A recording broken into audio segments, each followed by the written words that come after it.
Hello students. Today we are discuss about chapter 9 ray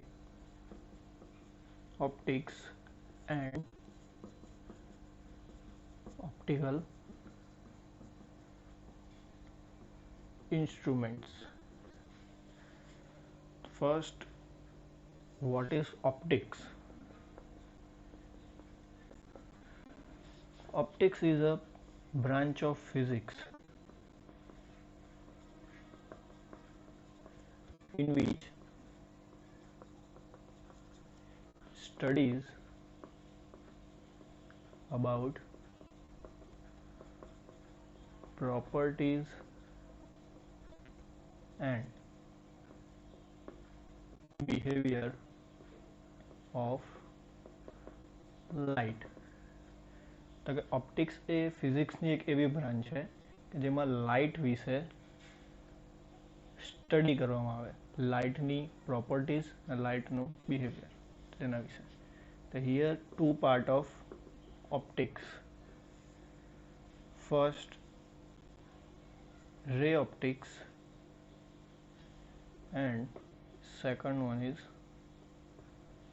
wave optics. In this chapter we studies about ray optics.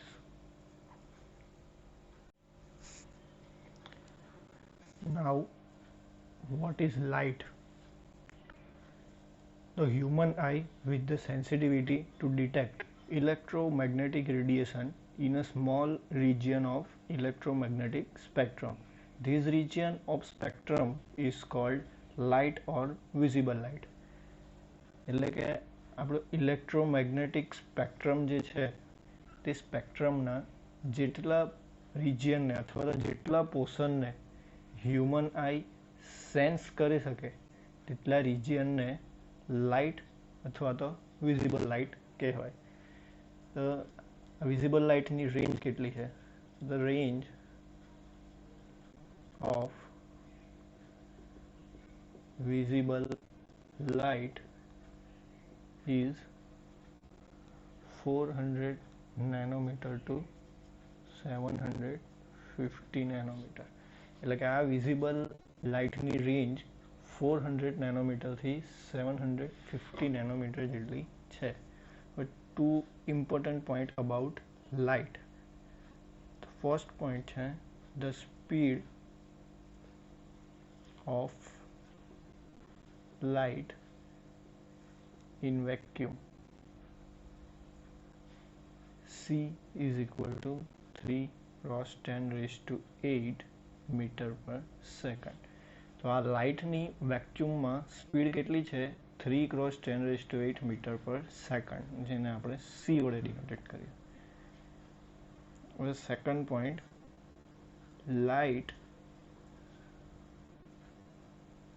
travels in a straight line. એટલે કે જે light છે always straight લાઇનમાં travel કરે. Next, what is reflection of light? એટલે કે લાઇટનું reflection શું છે? તો the phenomena in which the light incident on shining surface of mirror and returns back from that surface is called reflection of light.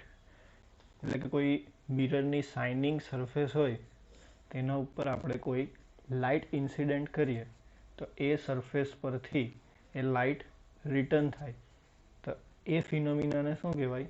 Reflection of light. હવે suppose આ કોઈ મિરરની surface છે.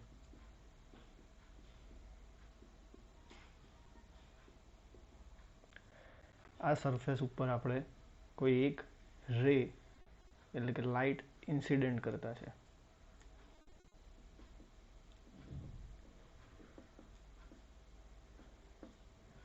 એ રે સરફેસ પરથી અથડાઈને પાછું રિટર્ન થઈ જાય.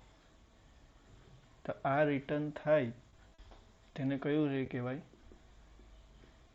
Reflected ray. તો તો આ જે આખી ફિનોમિના છે એને કહેવાય રિફ્લેક્શન ઓફ લાઇટ.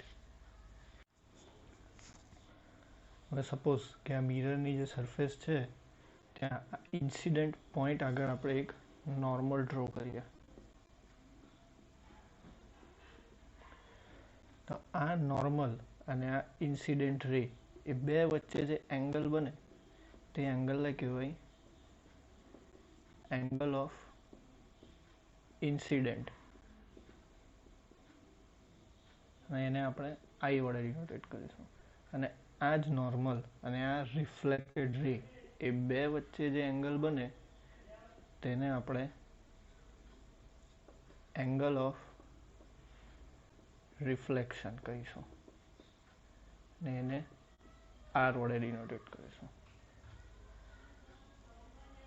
હવે છે લોઝ ઓફ રિફ્લેક્શન. તો રિફ્લેક્શનના કેટલા લો છે? તો કે બે લો છે. ફર્સ્ટ લો છે,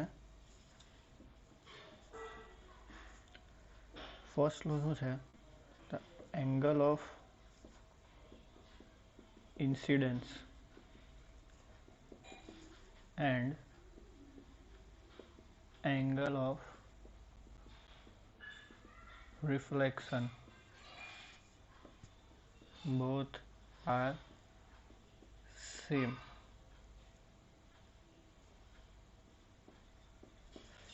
એટલે કે આ એંગલ ઓફ ઇન્સિડન્ટ જે છે તે અને એંગલ ઓફ રિફ્લેક્શન એ બંને કેવા છે?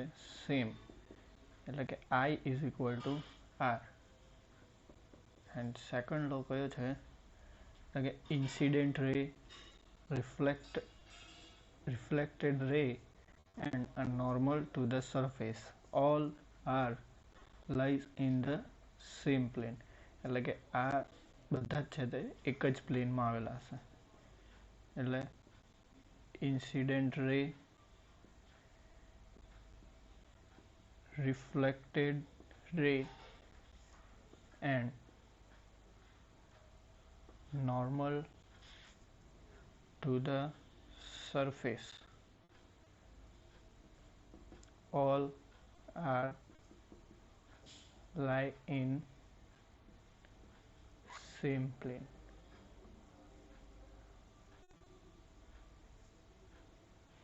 એટલે કે આ બધું એક જ પ્લેનમાં આવેલું હોય છે. Now types of mirror.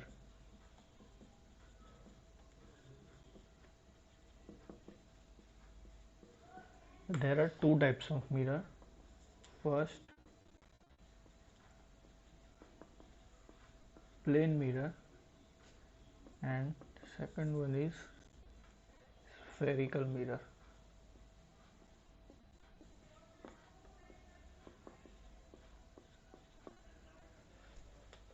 Plane mirror means plane, straight mirror, and spherical mirror means made from sphere.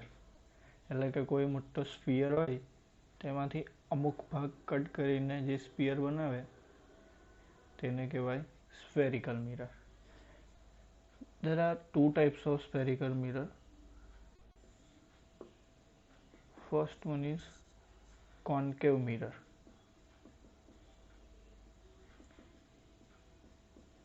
And second one is convex mirror.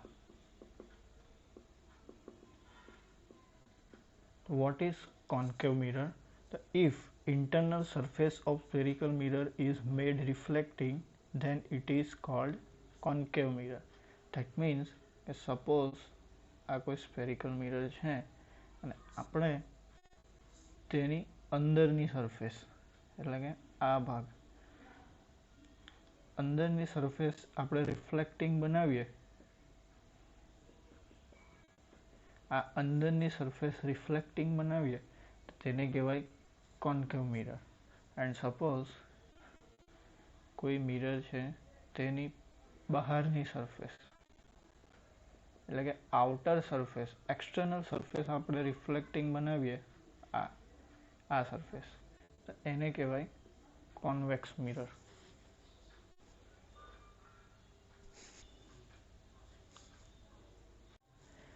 Next, define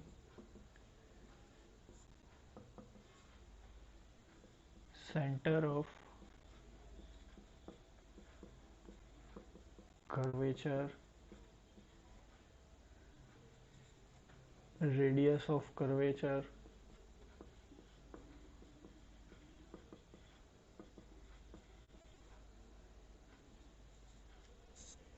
third one is pole, fourth principal axis, fifth principal focus, sixth focal length. એટલે કે આપણે આટલી term define કરવાની છે. તો first, what is center of curvature? So we all know spherical mirror made from sphere. The center of the spherical cell is called center of curvature. એટલે કે આ સ્ફેરિકલ મિરર જે સ્ફેરિકલ સેલમાંથી બનેલો હોય, suppose આપણે આ રીતે આટલો કટ કરીને સ્ફેરિકલ મિરર બનાવીએ, તો આ સ્ફેરિકલ મિરર જે સ્ફેરિકલ સેલમાંથી બનેલો હોય તેના સેન્ટરને કહેવાય સેન્ટર ઓફ કર્વેચર. એને આપણે સી વડે ડિનોટેટ કરવાનું છે. હવે સેકન્ડ છે રેડિયસ ઓફ કર્વેચર. આ સ્ફેરિકલ સેલ, આ સ્ફેરિકલ મિરર જે સેલમાંથી બનાવવામાં આવેલો હોય તે સેલની રેડિયસ, તેને કહેવાય રેડિયસ ઓફ કર્વેચર, અને તેને આપણે આર વડે ડિનોટેટ કરીશું. હવે સપોઝ વી હેવ કોન્કેવ મિરર.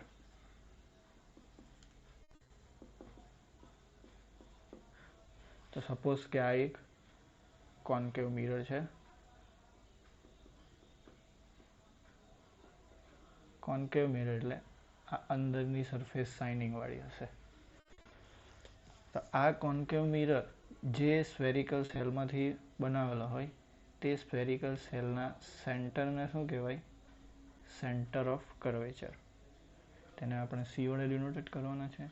પછી આ સ્ફેરિકલ સેલ, તેની રેડિયસ, તે રેડિયસને કહેવાય રેડિયસ ઓફ કર્વેચર. એ થઈ ગયું રેડિયસ ઓફ કર્વેચર. પણ નેક્સ્ટ પોઈન્ટ છે પોલ. તો આ સ્ફેરિકલ મિરર, આ સ્ફેરિકલ મિરરની જે સરફેસ છે તેના સેન્ટર પોઈન્ટ, એટલે કે આ સેન્ટર પોઈન્ટને આપણે પોલ કહીશું. એને આપણે પી વડે ડિનોટેટ કરીશું.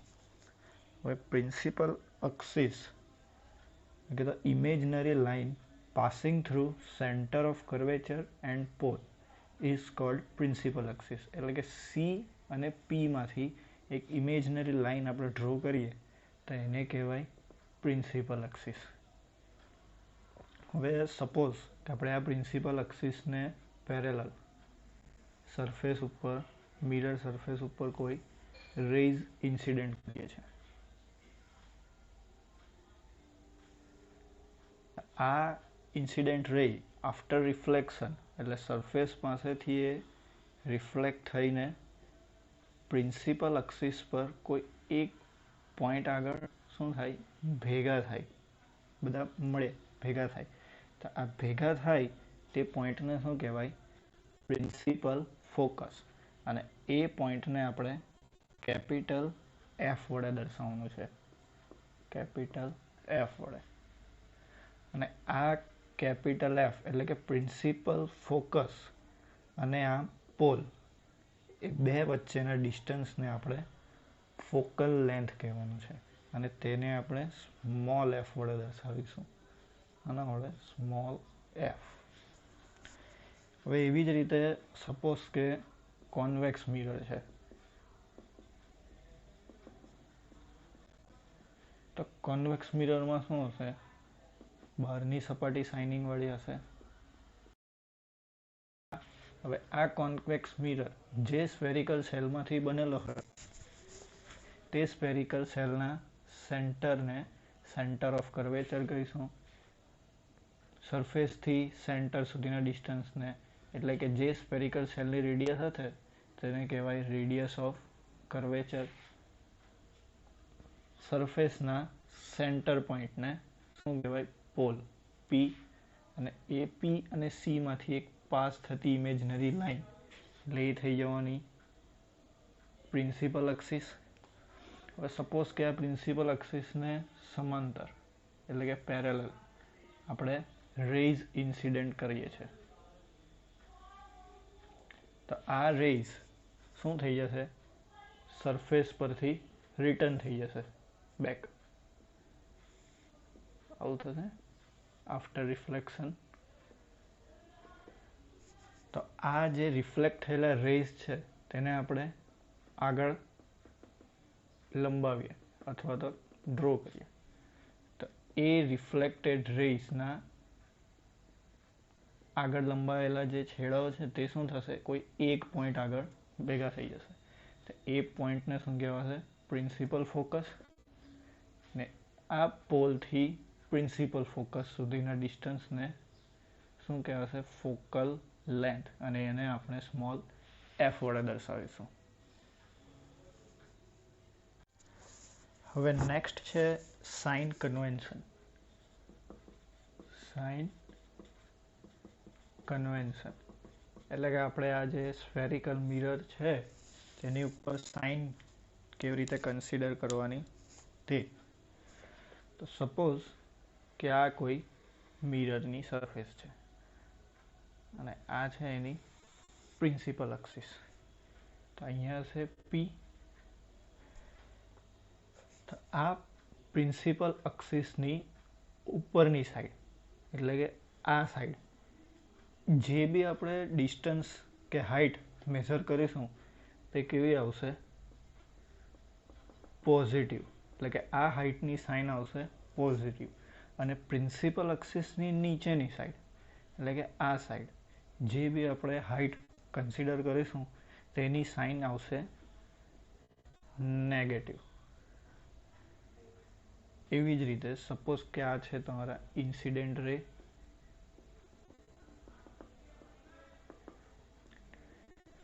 તો હવે મિરરથી ઇન્સિડન્ટ રેની ઓપોઝિટ દિશામાં એટલે કે મિરરથી ઇન્સિડન્ટ રેની ઓપોઝિટ દિશા એટલે આ ડિરેક્શનમાં કોઈ બી ડિસ્ટન્સ મેઝર કરશું તો તેની સાઇન કેવી આવશે? નેગેટિવ. અને ઇન્સિડન્ટ રેની ડિરેક્શનમાં જ એટલે કે આ જ ડિરેક્શનમાં આપણે કોઈ બી ડિસ્ટન્સ મેઝર કરશું તો એની સાઇન કઈ આવશે? પોઝિટિવ. હવે આપણે આ સ્ફેરિકલ મિરરમાં ઓબ્જેક્ટ હાઈટ એને શું કરી શાનાથી દર્શાવીશું? તો કે સ્મોલ એચ વડે. અને ઇમેજ હાઈટને એચ ડેશ વડે દર્શાવીશું. એવી જ રીતે ઓબ્જેક્ટ ડિસ્ટન્સ તો એને આપણે સ્મોલ યુ વડે દર્શાવીશું. અને ઇમેજ ડિસ્ટન્સ એને સ્મોલ વી વડે ડિનોટેટ કરીશું.